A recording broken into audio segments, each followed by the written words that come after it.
All right, we are in the reassembly phase here of this 486 board, and we're going to just secure our motherboard back into place.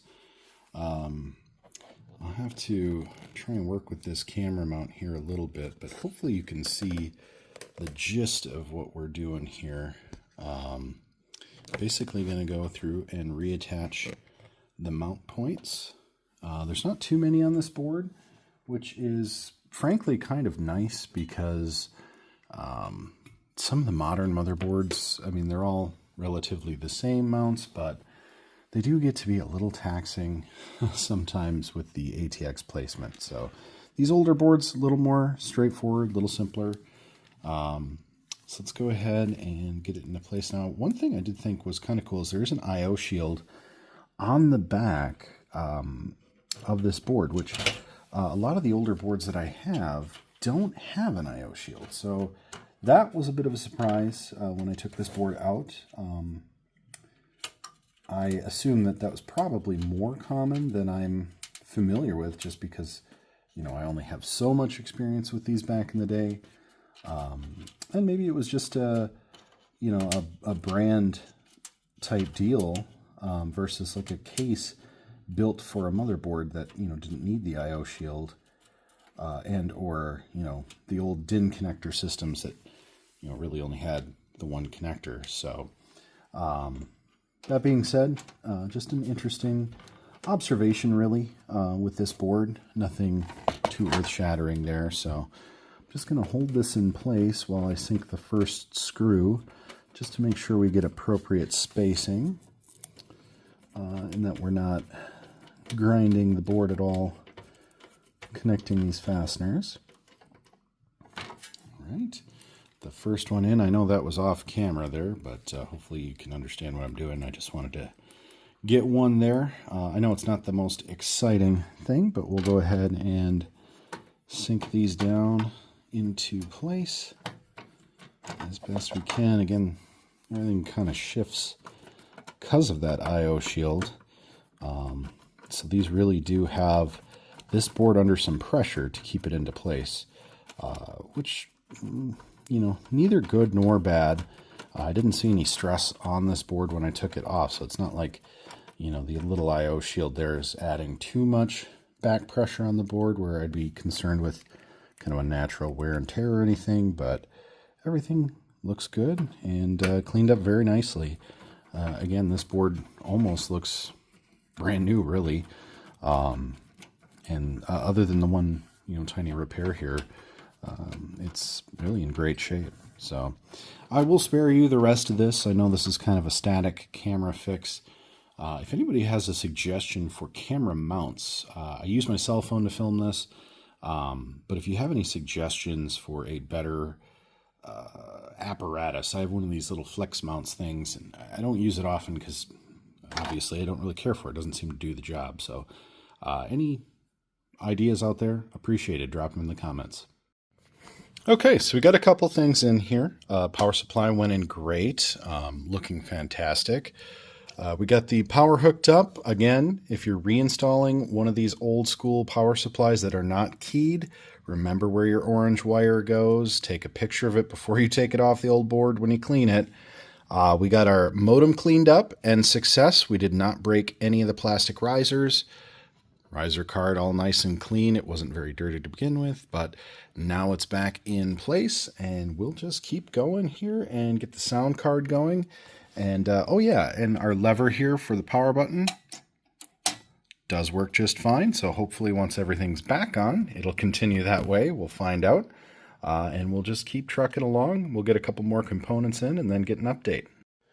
All right, so a little challenging getting these ribbon cables in. I just elected to put in the ribbons first and then, you know, attach the sound card and the CD drive because it kind of took some back and forth articulation to get everything set to go.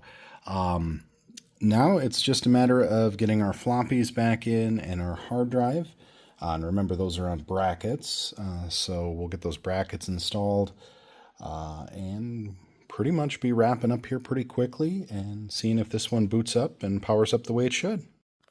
All right, so we got the floppy bracket in, floppy drives all mounted. Everything is looking pretty slick. Hopefully I've got all of the ribbon cables in the correct placing. The only one I'm a little worried about is a CD drive plugged into the sound card, because honestly just don't remember, but I'm pretty sure pin 1 is the red stripe. If not, I will check it before I power this on just to be absolutely certain. But next up, we've got the hard drive, and I did look this one up. It is a 120 megabyte hard drive. I'm going to guess there's a single platter or maybe 2 platters inside. So if you aren't familiar, more commonly in the later 90s, early 2000s, you'd get like 3 or 4 platters, and they'd have the little articulating arms, and Seagates always seem to die with that little clicking noise. And actually, if you look back in my archive videos, I have a Seagate hard drive that has the click of death that I'm honestly still have not yet repaired. I'll probably take it apart in another video just to see if I can repair it. Chances are I don't have a clean room, so more than likely the drive will be dead after I take it apart. I'm assuming I've lost all the data on there anyway, so I'm not terribly worried about that. But we will take a look at that. But this one, much simpler drive, larger arm on the inside, more than likely going to have a lot of longevity. Although anytime I see Seagate and physical hard disk, I get a little bit worried. But everything else is in such good working shape, I have a feeling we will be A-okay.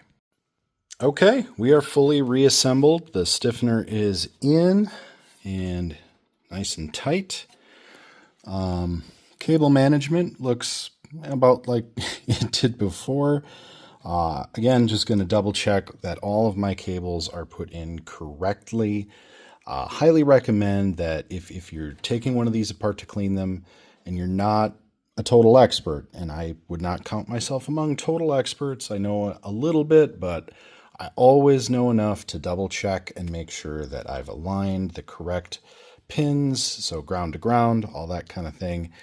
So you don't fry your components in an effort to revive a retro system. So let's go ahead and get it started. We're going to actually leave the top case off for now, because one thing I definitely want to do is get some temp readings, because obviously no heat sink on this Intel chip. I want to know just how hot does this run. It's a lower speed processor, so back in the day these typically didn't have heat sinks, but you know me, always trying to modify, always trying to revive, recycle, and make better. I would be interested to know if adding a heatsink may be advantageous. So let's go ahead and get it fired up, see if we boot, make sure everything works, and then we'll get the top cover cleaned up and put back on. Okay, so we've got this up on its side because I was double checking my ribbon cables, and I don't know why I'd forgotten this, but so your red stripe on any IDE needs to align to pin number 1. So I actually did have this upside down in the hard drive, and I'm going to try and get a view here. I also noticed I didn't actually get it fastened to the pins on the board correctly, so I'm glad I stopped to take a look. So just a pro tip, make sure you stop, double check everything before you power it on. Handy little thing here, you can see pin number 1, red stripe, that's correct. The floppy for the 3 1/4, that is actually keyed, so I know that's correct. Just based off what I can see on the back here, there's a nice handy sticker for the CD, and we can see pin number 1 is aligned to the red stripe there. And I believe, yep, pin number 1 and the base of that IDE cable for the floppies is correct on the board. So really just need to correct the hard drive cable and we should be good to boot on up. Okay, we're going to do this in stages. First I'm going to see if this will boot all the way. I've got everything connected.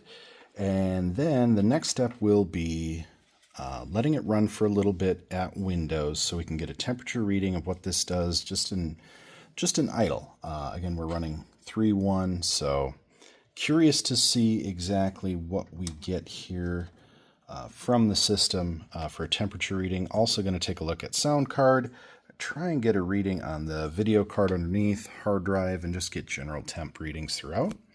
So we'll go ahead and hit our power button. And as you can see with the face cover off, it does work. LEDs are up and we've got BIOS. So 384 Shadow RAM, 40K base memory, no extended. It's beginning the memory test, so let's see. Okay, we've got 19456K extended memory. I believe that's right around 2 megabytes, if I'm not mistaken. Starting up MS-DOS, and it should come back. HiMem's testing our extended memory. And let that test run, and we should be brought into Windows 3.1. Got our CD-ROM, device driver. It's a Maverick.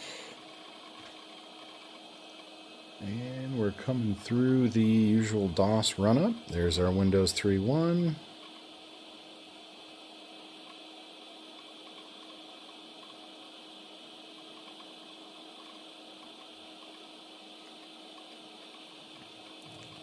Looking lovely there. Alright, so main group is damaged. Our ball mouse works. Keyboard is working. Quicken group. Alright, so that's gone. QuickBooks gone. Alright, so this was used for somebody's bookkeeping back in the day. Let's just see. Let's do an open. We got antivirus, backup, undelete, PC game. Directories invalid. AOL 2.5 file there. Alright. Close that. Control F4 to close. That's interesting. MS Works, multimedia applications, file managers. Let's take a look at games. Your usual run through of games. Pegged. Interesting name for a game. Window, let's see what we've got for applications. Professor Windows, Microsoft Money. Ooh, we've got Microsoft Q Basic. Interesting. That'll be fun to play with. Let's see. Looking for multimedia. Sound card configuration, audio rack, audio recorder. File manager. Looks like this at one point was connected to a Canon BJC620. That is a bubble jet color printer. I actually had one of those back in the day, so that's kind of cool to see. Let's see, more windows. I don't really have anything interesting really there to see. Let's go back to our base file manager, file manager. Close that. Close that. Let's see here. What do we got for startup? Nothing for startup apps. So I've not actually, and this works. So I've got Microsoft Works installed on here. To be honest with you, I've not used 3.1 in a very long time. So I'm trying to remember. Let's go file manager. Yeah, you really don't have like a My Computer type access like we may be used to these days. Interesting. Let's just open play. Okay. Tutorial doesn't work. MS-DOS editor, so you can go in there. Professor Windows. I wonder what this is. Learn to use Windows. Oh, we'll have to do a little video on that. But for now, I think we'll actually go ahead and... Oh, interesting. So we've got a 3.1 serial number there. It doesn't really matter because, at the end of the day, you can get a Windows 3.1 serial number online. I don't think Microsoft really cares. If you're still using this in the modern era, you're a hobbyist and you're not going to affect anything. So, alright, let's just go ahead and close that out. We'll do a walkthrough on how to use Windows 3.1 later, just for curiosity's sake. We're going to go ahead and let this just sort of stew on here. Yeah, cool. And while it's just running, I'm gonna just let it idle, and let's go get our thermometer here and just see what kind of temperature this kicks up to. Again, my main concern is, do I need to get some kind of a heat sink for this processor? Is it really even worth it? And if so, what kind of heatsink will be fashioned for it. I don't know. We'll have to see. All right, so we've got our temperature gauge here, and we'll just get a baseline of the workstation here. 72.9, that's pretty much air temp. You can see we're on the classic Windows 3.1 screensaver. Let's start with our sound card here. We got a little toasty at 86 to top out. 81, let's take that again. 83. All right, so, I mean, a little bit above room temp. Whoo-wee! It's running pretty darn hot. The max of 103. 86, okay. Something on here is running awfully hot. Yeah, our Opti chip there is coming in at about 110. Not a lot of airflow, especially underneath that hard drive, so I'm not really surprised, but that's pretty warm. Hard drive, pretty cool. We're not really accessing anything. Let's get one. That's the housing on our power supply, and really honestly there's not much else we can get at, but let's try and get a reading here. Our video card area is running about 89-ish degrees. So all things considered, this runs pretty hot. Now I know everybody complains when I take these temp readings that I am taking it in Fahrenheit, so we'll switch over to sort of the centigrade, which I know is the preferred standard. So we're looking at 29 degrees Celsius on the 486. The Opti chip, which had me concerned earlier, is running much hotter, 38.3. Hard drive, 29.5. Sound card, which really isn't doing anything right now, 30. And video card, again, not doing much, 33. And just almost a control. Power supply is closer to 24. So,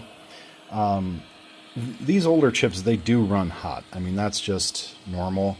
But my concern is this Opti chip is running real hot. So if nothing else, I'd probably want to cool that somehow.